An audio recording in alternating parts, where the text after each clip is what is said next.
sa tead, et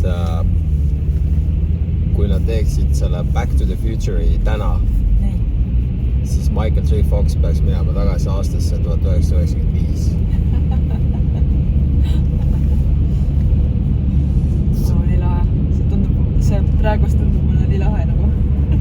Ja kas 95 see nagu just oli, kas see, mina mõtlen, kui ta peab 95 minema tagasi, siis mõtlen, what the fuck, kui vana ma siis olen nagu, mis siin nagu toimub.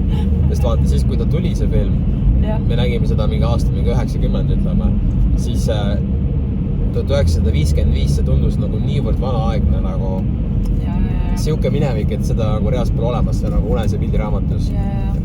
Nüüd mõtled, et 95, siis mõtled, what the hell nagu.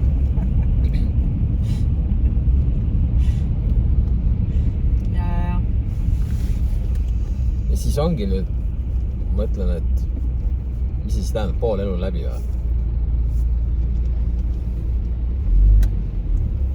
Ma olen vaadanud mõndasi vanu inimesi. Kuidas sulle tundub, mis vanusest inimene vana on?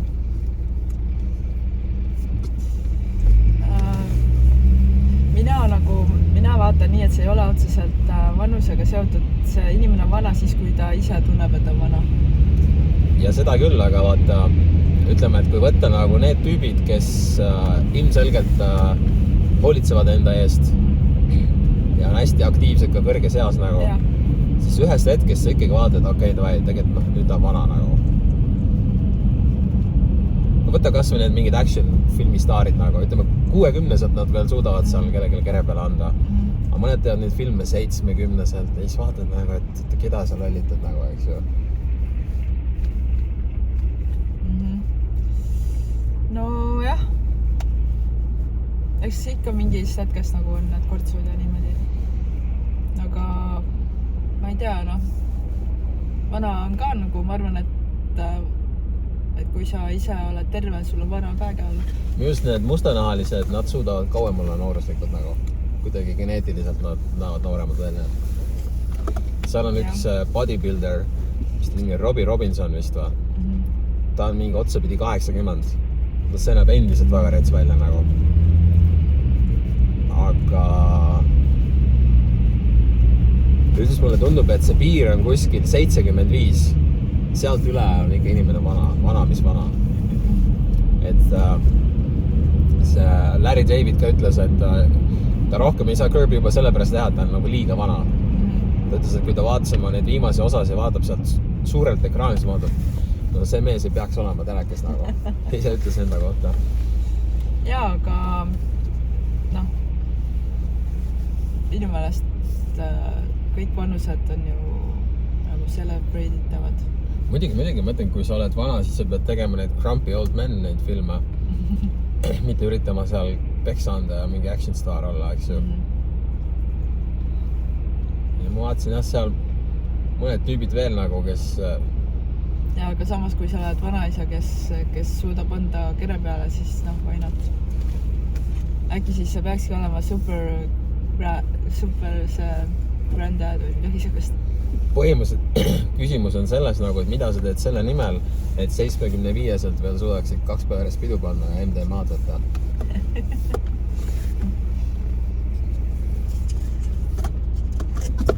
Jah, huvitav, kas terve elu öko toitu söömine aitab? No seal on ju mõned tüübid, kes söövad oma seda puhast liha ja ütleb, ükski muu variant ei sobi. Teised vennad, kes söövad ainult neid puuvilju ja juurvilju, ütleb, ükski teine variant ei sobi. See peadki oma kehagi vaatama. No ja mis variant sul on? I don't know. No kui sa ei tea, siis sa ei saa ju 75-selt endekat võtta ju. Arvan, et ma häkin selle läbi. Mis siin toimub? Mõtles, ehitus on. Sa ainult sinna ehitusluba? Ei, iseenesest see muidugi võib ehitada, siin oli niisama filmplats. Äkki nad ehitavad selle Faale maja sinna ette uue sama kõrge maja, siis see tüüp, kellel on seal surround vaade, nüüd ta nagu näeb teiselt poolt seda, ei olegi enam seda Pihkva järve. sealt Ülemiste järve. Kuule, sul tuli eile see mingisugune see teade, vaata, et kui sul tuleb see kloorimürgitus. Postkasti tuli? Ja, ma just mõtlesin, ma ei mäleta nagu kunagi, et oleks niisugust asja tulnud. Ma pean muidugi oma vanemate käest küsima, aga ma ei mäleta elu sees, et oleks tulnud seda siin. Kas point oli siis selles, et kui Peipsi või Ülemiste järve? Et juhul, kui seal veepuhastusjaamas toimub mingisugune nii-öelda kuidagi kloori läheb liiga palju, tekib see kloorimürgituse teema, siis kesklinn on nagu selles mürgitusalas, et mida siis ette võtta. Ja siuke hoiatus või nagu see, noh. Mida sa ette võtad siis?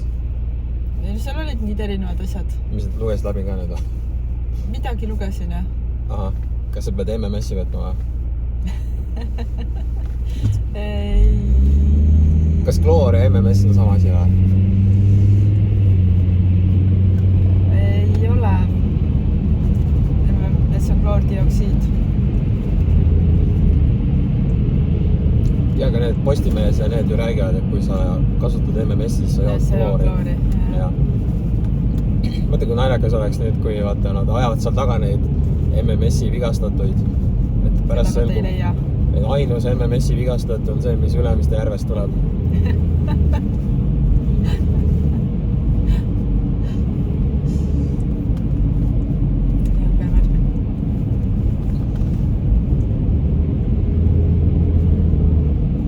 Kuule, see udu on päris hea tegelikult. Väga lahe. Mulle hakkab täitsa meelde, ma natuke siuke tunne, nagu elaks Londonis.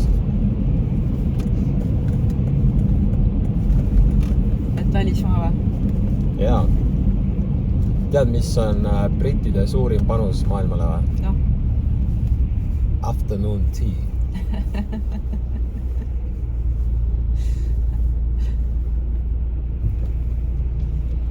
Piimaga.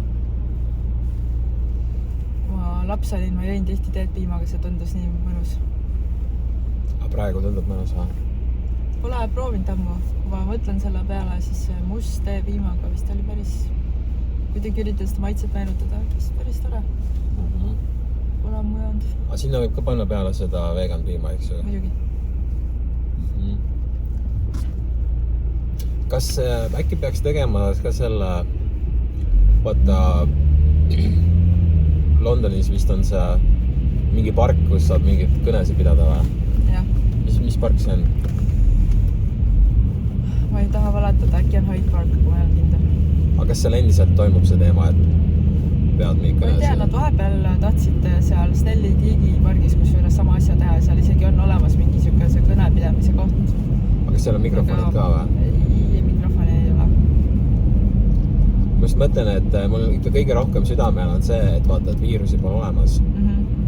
Et tahaks seda kuulutada rahvale. No vaata, ma olen nagu sellest niivõrd palju rääkinud, aga isegi need inimesed, kes on otsapidi koroonapettuses sees olnud, enamus neist pole ka siiamaani aru saanud, et viiruse pole olemas, enamus pole siiamaani aru saanud, et pandeemiat ei olnud.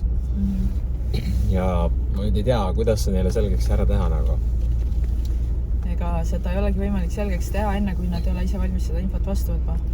Mida rohkem seda neile räägid, seda rohkem tekib blokk. Samas, nii võid ka mõne seemne külvata. Et kui tal mingi hetk toimub kuskil mingisugune crack avanemine, siis tal tuleb meelde ja ma saan Telegramist lugeda selle kohta. Mulle kirjutas keegi seal Facebookis, et kuule, et ma ikka arvan, et viirused on olemas, hakkas muga natuke nagu toksima või nii. Siis ma ütlesin, et esita oma asitõendid viiruste jaoks nagu. Siis ta ütles, minu asitõend on loogika. Ja siis ma sain aru, et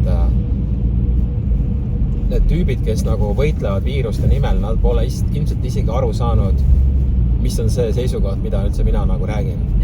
Nad ei tea, et puuduvad teaduslikud tõestused, et viirus oleks kunagi isoleeritud, mis tähendab, et puuduvad tõestused, et viirus oleks olemas, pluss, et viirus tekitab haigust, sellist tõestust pole olemas. Ja nad räägivad oma mingid loogika või kõhutundest või asjast nagu. Et me räägime justkui nagu erinevat keelt. Jah.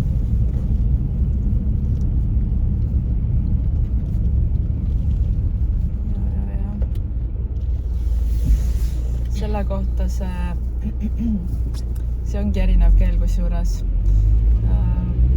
Mõned aastad tagasi ma käisin EBS-is ühel loengul, kus Jeremy Narby rääkis psühhedeelikumidest ja sellest, et ta on see antropoloog on ju, ja siis ta käis seal Amazonases siis uurimas neid taimi ja elas koos hõimudega džunglis. Ja siis ta ütles, et kui ta see lõpuks nagu siis pani selle teadustöösse ja see ilmus ja siis ta sai hästi palju kriitikat umbes, et see on ebateaduslik, siis ta sai ka aru, et tegelikult ta on muutunud kakskeelseks. Et tema räägib nii loodusrahva keelt kui ka teaduskeelt. Aga enamasti need, kes teaduskeelt räägivad, nad ei ole võimelised aru saama, et see teine on ka lihtsalt erinev keel nagu. Mida sa pead mõistma? No see on sama, et vaata, et ma saan hästi läbi hipidega ja ma saan nende kõrilõikajatega ka läbi nagu pätidega, eks ju.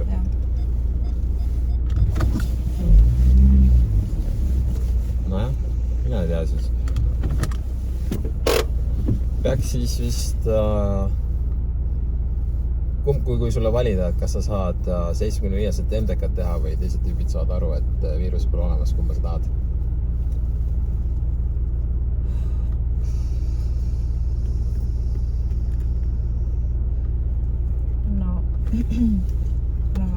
kuna vist lihtsam on nagu endaga tegeleda kui teistega, siis vist see esimene variant. Jaa, pigem ikka pidutseks 2 päeva järjest.